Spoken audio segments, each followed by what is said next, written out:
Hello everyone, this is Rupali. आप सभी का स्वागत है एस्पायरिंग टीचर्स यूट्यूब चैनल में। So very good evening to all of you. सभी को वेरी गुड इवनिंग। देखिए, इस सेशन के अंदर हम अपना सीटेट सीडीपी का मोस्ट इंपॉर्टेंट टॉपिक जो आपको डेफिनेटली पेपर में मिलने वाला है एमसीक्यू फॉर्म में, वो है आप लोगों का एनईपी पॉलिसी 2020। ये जो आपकी न्यू एजुकेशन पॉलिसी है, इसको ध्यान से देखना है, ध्यान से सुनना है। 2020 की पॉलिसी के अंदर क्या क्या बातें कही गई थी आपके एजुकेशन को लेकर, आपके एजुकेशन स्ट्रक्चर को लेकर, किसने ये पॉलिसी दी थी, कैसे बनाई थी, सारी चीजें इस पॉलिसी को पढ़ेंगे। इसके बाहर आपको इस टॉपिक से पढ़ने की नीड नहीं है। ये आप लोगों का फुल सेशन है, ध्यान से देखिएगा एंड तक। जो भी आपके मेजर पॉइंट हैं सीडेड के आपके एमसीक्यू में पूछे जाते हैं, आपका इससे बाहर एक भी एमसीक्यू नहीं बनेगा। राइट, सारी चीजें क्लियर हैं तो एक बार कमेंट्स में जरूर बताइएगा। And the next thing is, जो भी स्टूडेंट्स अपना सीटेट सितंबर 2026 का पेपर देने वाले हैं, तो भाई आप लोगों को सीटेट के अगर आपने अभी तक रिवीजन करना नहीं शुरू करिए, क्योंकि अभी आपका पास आखिरी 1 महीना बचा है, तो आप लोगों के हार्ड कॉपी ऑल सब्जेक्ट्स के नोट्स अवेलेबल हैं। ठीक है, ये हैंड रिटन नोट्स हैं आप लोगों के ऑल सब्जेक्ट्स के। पेपर 1 पेपर 2 दोनों ही अवेलेबल हैं। अगर आप लोग इनको लेना चाहते हैं फॉर रिवीजन पर्पस, तो आप लोग इस नंबर पर व्हाट्सएप कर सकते हैं और ऑर्डर प्लेस कर सकते हैं। राइट, जिस भी मीडियम में आपको चाहिए, हिंदी मीडियम, इंग्लिश मीडियम, कौन सा सब्जेक्ट चाहिए, आप खाली नोट्स को लास्ट मोमेंट पे रिवाइज करके जरूर जाइएगा। जितना आप लोगों ने 3 महीने में पढ़ा होगा वो सब रिकॉल हो जाएगा आपका। क्लियर है?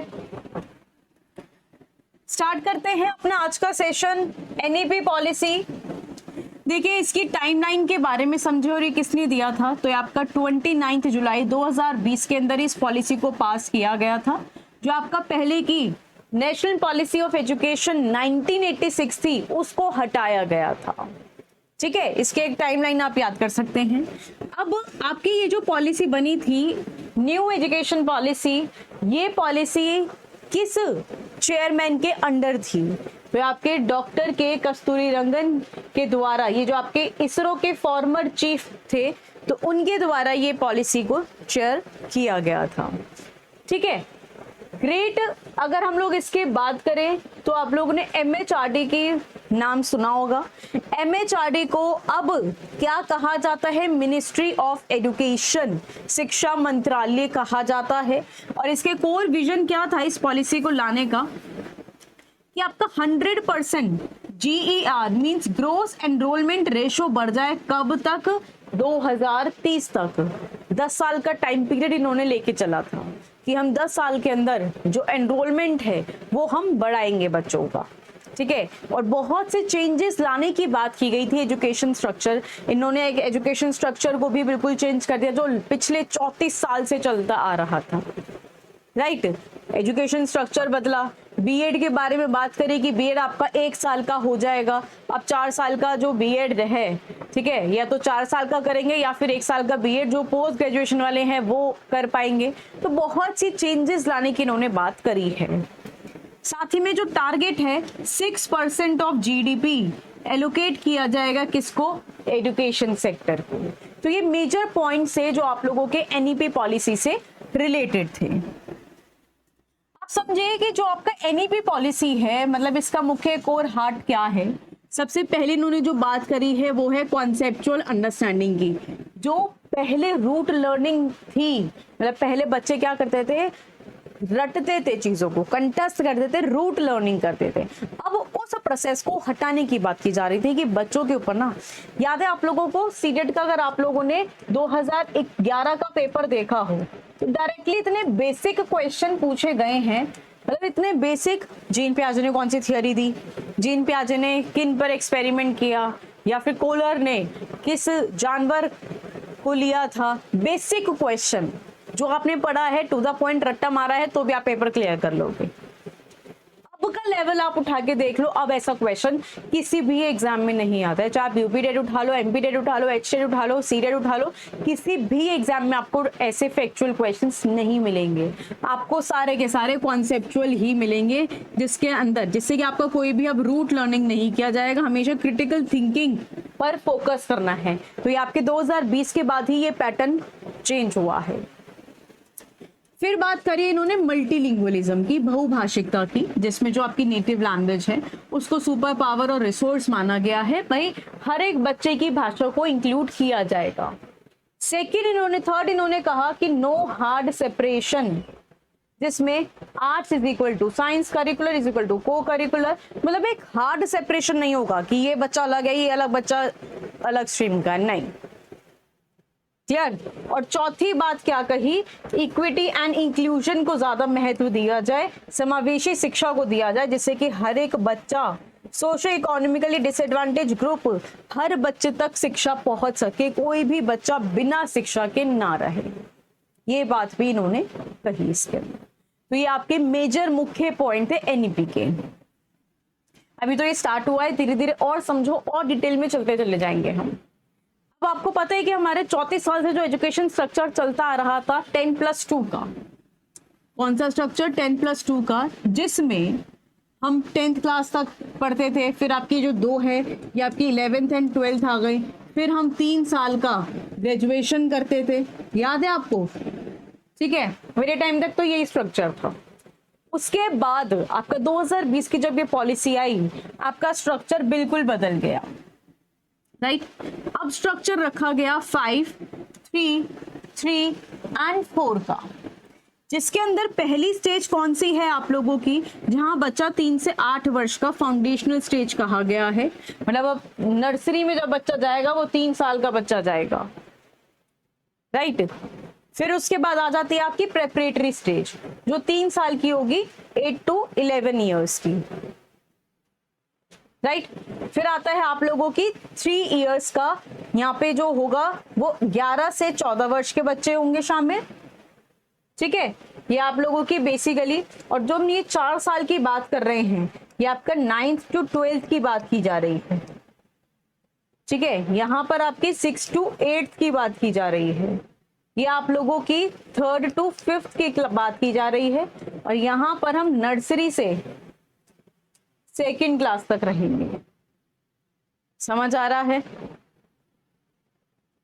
इस तरीके के स्ट्रक्चर को पूरा आप लोगों को सीक्वेंस में माइंड में रखना है। पहली स्टेज फाउंडेशन, बच्चे की नींव बनाना, फिर हम उसको प्रिपेयर कर रहे हैं, फिर हम उसको मिडिल स्टेज में लेके जा रहे हैं, फिर हम सेकेंडरी स्टेजेस में उसको लेके जा रहे हैं। तो ये आपका अब का प्रेजेंट एजुकेशनल स्ट्रक्चर है।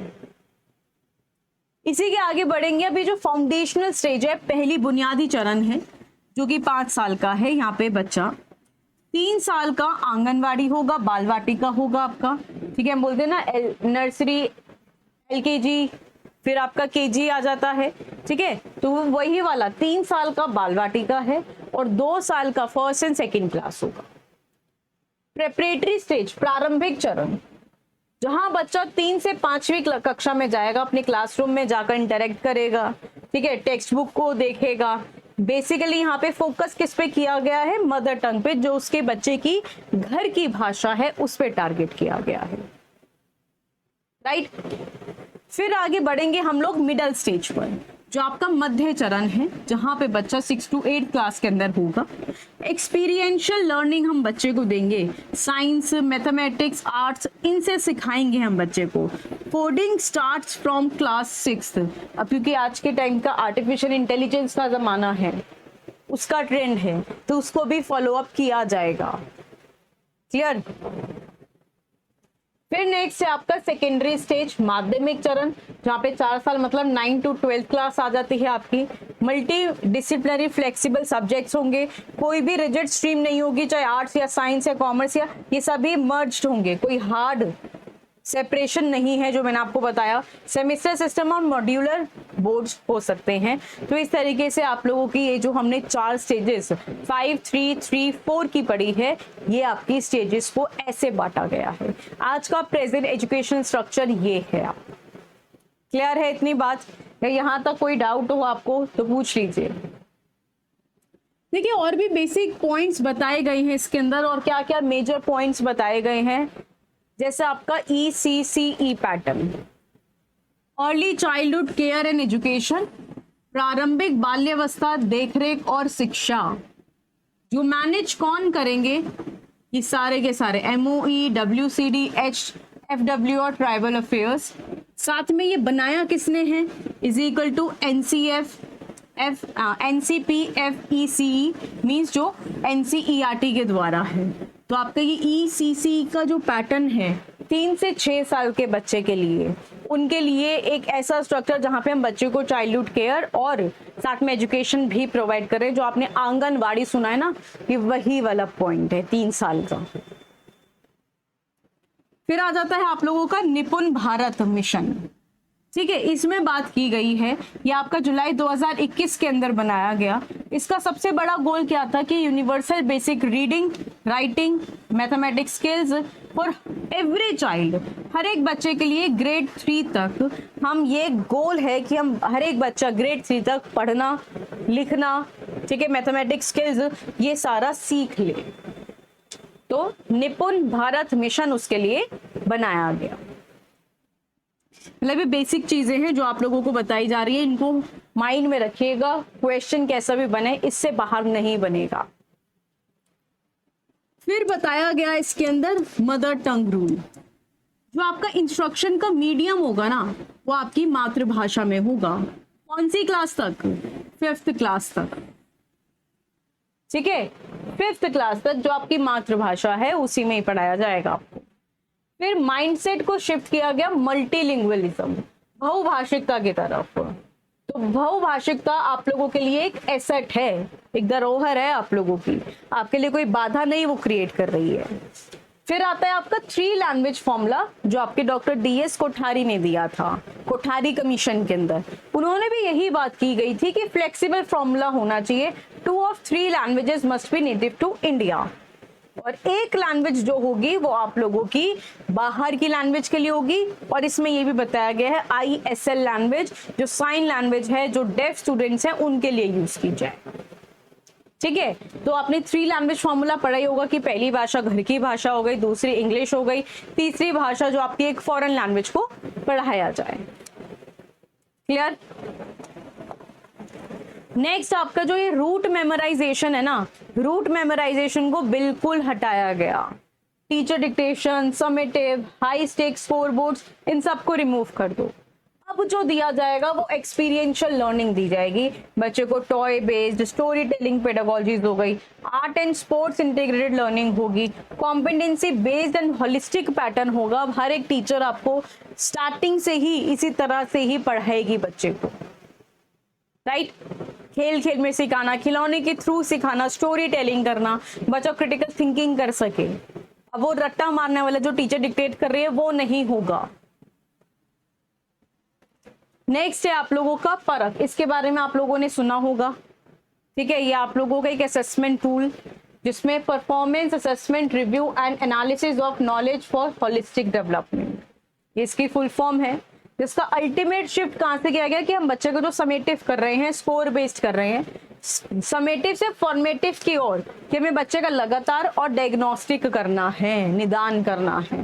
भाई ऐसा ना हो हम एंड में देखें, क्योंकि पहले हम ऐसे ही होता था कि आपके एनुअल एग्जाम होते थे, लास्ट में पता चलता था कि इस बच्चे ने पास किया है या इस बच्चे की परफॉर्मेंस कैसे, इसको प्रमोट करना या नहीं करना। अब ऐसा सिस्टम नहीं है। आपको हर थोड़े इंटरवल्स में टीचर्स क्या करेंगी, पेरेंट्स को भी इंटीमेट करेंगी और बच्चों को भी कि बेटा आप इस चीज में गलतियां कर रहे हो, क्योंकि उसको कॉन्टिन्यूअस इवैल्यूएशन हो रहा है। तो फॉर्मेटिव और डायग्नोस्टिक पर फोकस किया जाए जिससे कि बच्चे फेल ना हो। क्लियर हो गया है। नेक्स्ट जहां से क्वेश्चन और भी पूछा जाता है, 360 डिग्री प्रोग्रेस कार्ड। ये बच्चे का सेल्फ असेसमेंट के लिए है। सेल्फ असेसमेंट मतलब जहां पे बच्चा अपनी प्रोग्रेस को खुद से देखेगा, भाई मैं किसके अंदर प्रोग्रेस कर रहा हूं, मैं किसके अंदर पीछे हूं।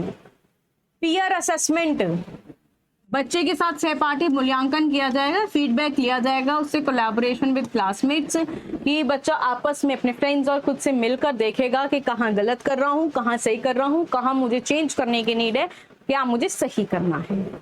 नेक्स्ट टीचर असेसमेंट, शिक्षक मूल्यांकन, जो कि आपका क्वालिटेटिव ऑब्जर्वेशन होगा।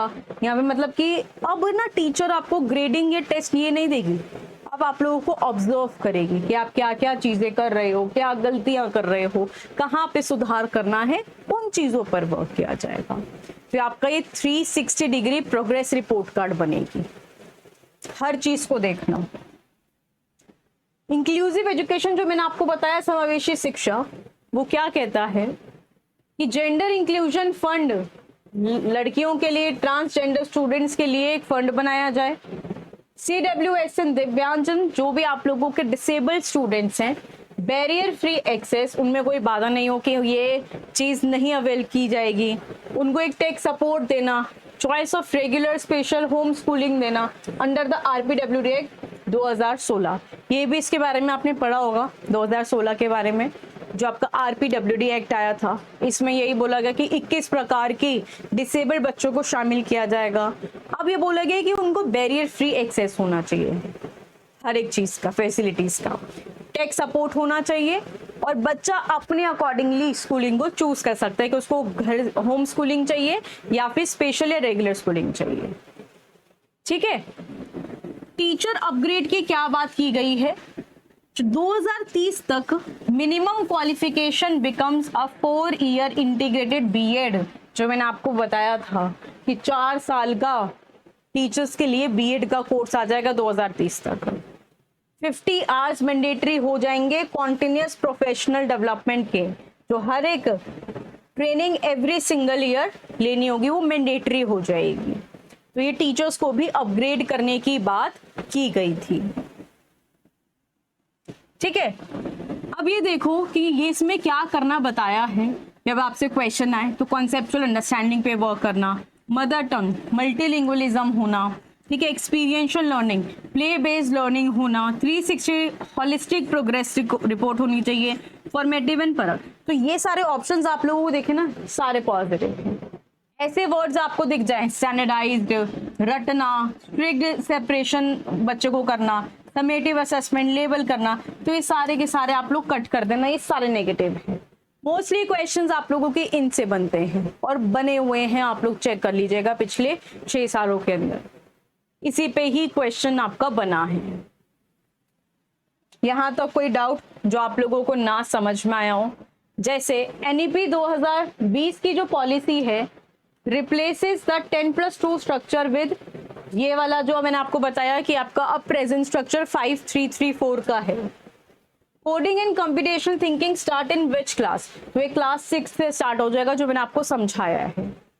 How does NEP 2020 view multilingualism in classroom, तो भाई इसको एक एसेट माना गया है एजुकेशन रिसोर्स के लिए, एक बैरियर नहीं है। ऐसे क्वेश्चंस आपसे पूछे गए हैं पेपर में।